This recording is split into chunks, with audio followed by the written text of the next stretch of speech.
Anyway, I was in Israel as a kind of cultural ambassador, and there are lots of press conferences scheduled around the performances. And the journalists usually started things off by asking about the avant-garde. So, what's so good about new, they'd ask. Well, I'd say new is interesting. And what they would say is so good about interesting. Well, interesting is, it's interesting. It's like being awake, and I'm treading water now. And what is so good about being awake, they'd say. Finally, I got the hang of this. Never answer a question in Israel, always answer by asking another question.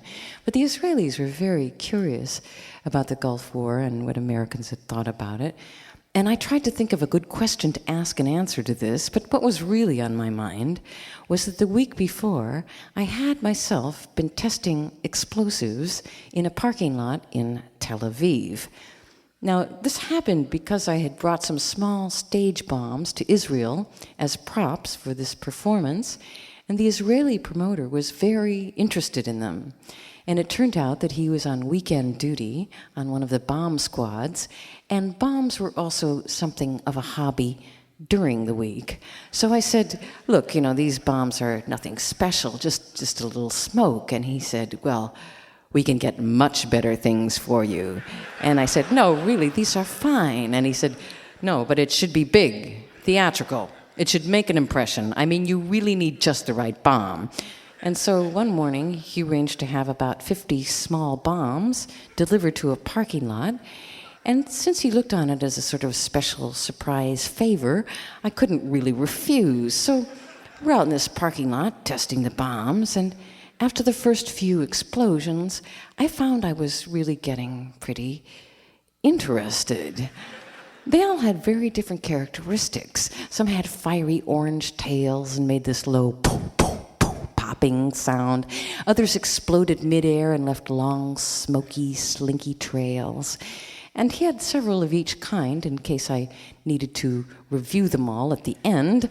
And I'm thinking, here I am, a citizen of the world's largest arms supplier, setting off bombs with the world's second largest arms customer, and I'm having a great time.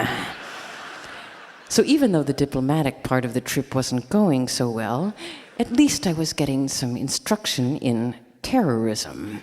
And it reminded me of something in a book by Don DeLillo about how terrorists are the only true artists left because they're the only ones who are still capable of really surprising people. And the other thing it reminded me of were all the attempts during the Gulf War to outwit the terrorists.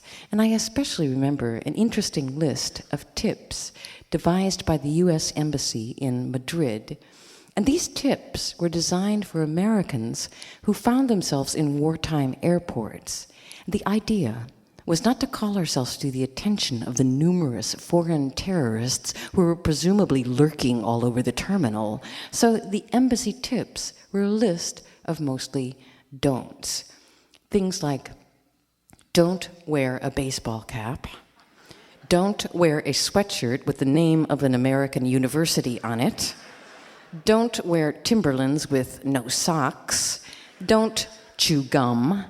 Don't yell, Ethel, our plane is leaving. I mean, it's weird when your entire culture can be summed up in 8 giveaway characteristics.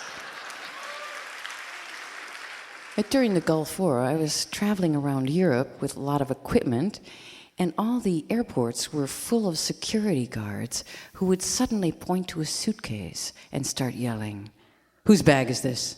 I want to know right now who owns this bag." And huge groups of passengers would start fanning out from the bag, just running around in circles like a Scud missile was on its way in.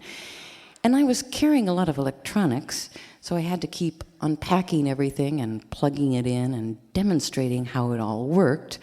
And I guess it did seem a little fishy.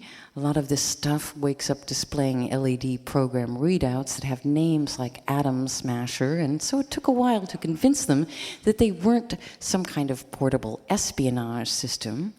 So I've done quite a few of these sort of impromptu new music concerts for small groups of detectives and customs agents.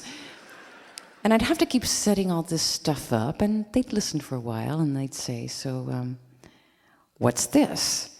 And I'd pull out something like, this filter, and say, now, this is what I like to think of as the voice of authority.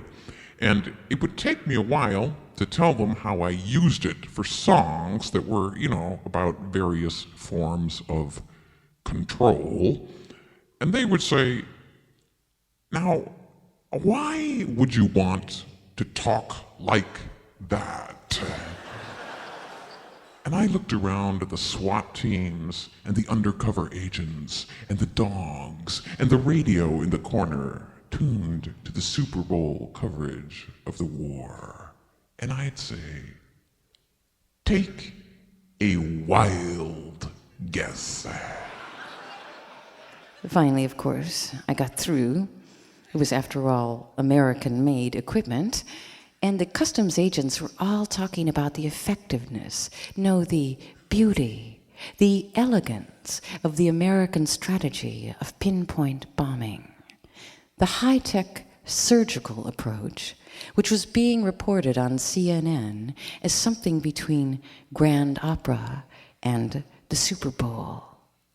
Like the first reports before the blackout, when TV was live, and everything was heightened, and it was so euphoric.